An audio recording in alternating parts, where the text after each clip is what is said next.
Para ellos la ambición tiene un aspecto positivo. Y digo que no estoy de acuerdo con eso, porque una cosa es la prosperidad interna del alma y la iluminación del espíritu y el saber, y otra cosa es la ambición. La ambición es del yo, y ya, y esto no es dogmático. Ahora, ¿qué es lo opuesto a la ambición? Es el aporte que hace el Espíritu Santo a ese ser para que prospere. Eso es lo que entiendo. Entonces, si soy espiritual, si soy católico, si soy evangélico, si soy místico, si soy lo que sea, yo no puedo decir que un apóstol del nivel de Pablo tenga ambición. Tuvo ambición, pero cuando él pasa por la conversión allá en el paso de Damasco, ya él no es ambicioso. ¿Por qué? Porque el Cristo lo transforma. Y cuando él pasa por todas las tribulaciones que pasó, esa ambición iba muriendo. ¿Cuál ambición? La personal. Entonces vamos a separar la ambición personal porque ambición espiritual no existe. Ahora, respeto al que piense así, pero quiero dejar radicalmente claro que las cosas son como son. Es decir, al pan pan, al vino vino y a Dios Dios. Esto es algo muy interesante. Aquí no hay tintas medias. Por eso es que existe el lenguaje. La ambición es negativa,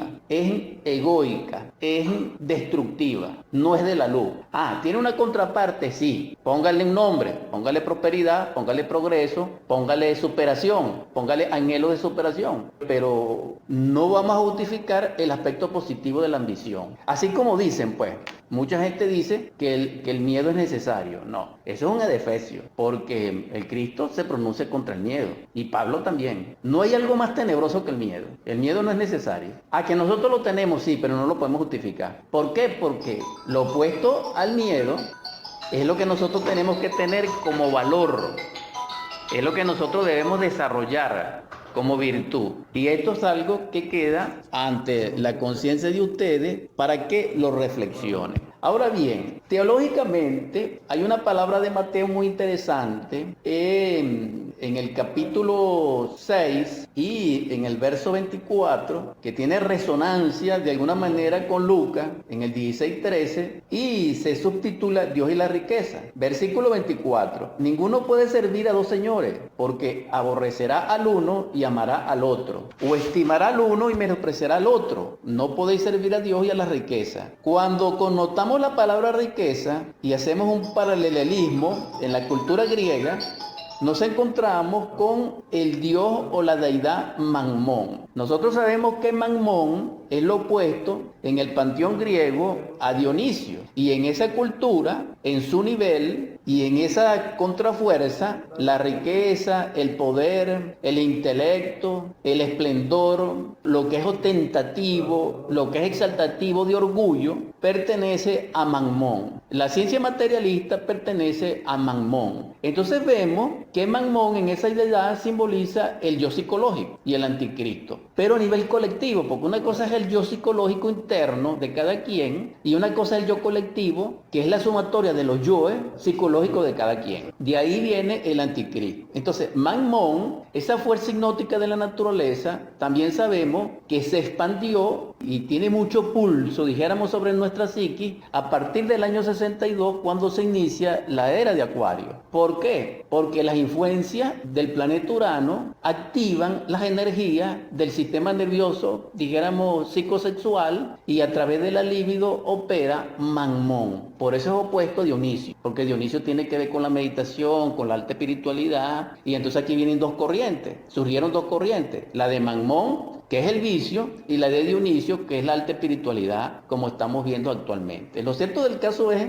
que lo que quiero destacar es que San Mateo se pronuncia contra la ambición, contra la codicia. ¿Por qué? Porque uno de los aspectos de la ambición y de la codicia es quiero ser rico. Pero cuando uno quiere ser rico, quiere más. ¿Cuál es la característica del rico? Más. ¿Cuál es la característica del ambicioso? Más. Y la característica del yo es el más. Me explico. El fornicario quiere ser más fornicario. El adúltero quiere ser más adúltero. Entonces ya no tiene dos mujeres, sino que tiene tres, y si puede tener cuatro las tiene. El alcohólico no solamente bebe un día, sino que después bebe 2 días y después bebe 3 días y después vive bebiendo. Es decir, el yo no tiene limitación ni recato, ni tiene, dijéramos, sensatez. Ahora, ¿cuál es la necesidad? La necesidad es servir a un Señor. Simbólicamente, en Mateo, es servir a un solo Señor. Ahora, a una persona ambiciosa no le gusta la palabra servir. No, yo no quiero servir. A mí me sirven. Ese es el ambicioso. ¿Y cuál es el codicioso? Igual. Su psicología es yo no sirvo.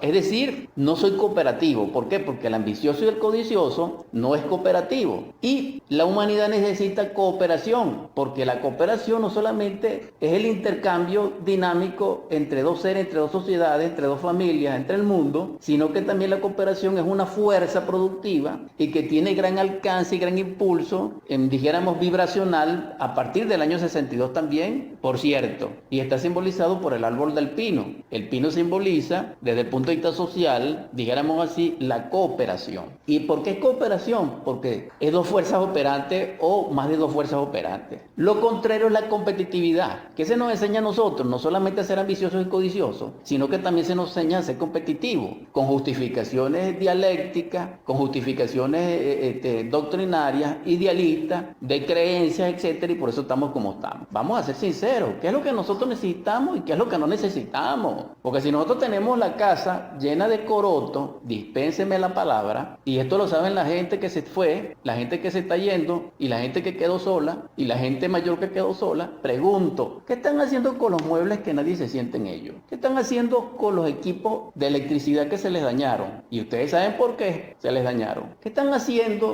con el revestimiento de la vivienda que quedó sola, que se está deteriorando? Entonces nosotros estamos viendo que eso se consume y que nosotros no nos lo llevamos cuando desencarnamos. Y entonces aquí viene un ejemplo maravilloso, el ejemplo como que es de Alejandro Magno. Si recuerdo bien, pues, cuando él desencarna y él dice, llévenme en un ataúd, sáquenme los brazos con las manos hacia arriba, tiren sobre mis pasos en todo lo largo del camino toda la riqueza que tengo,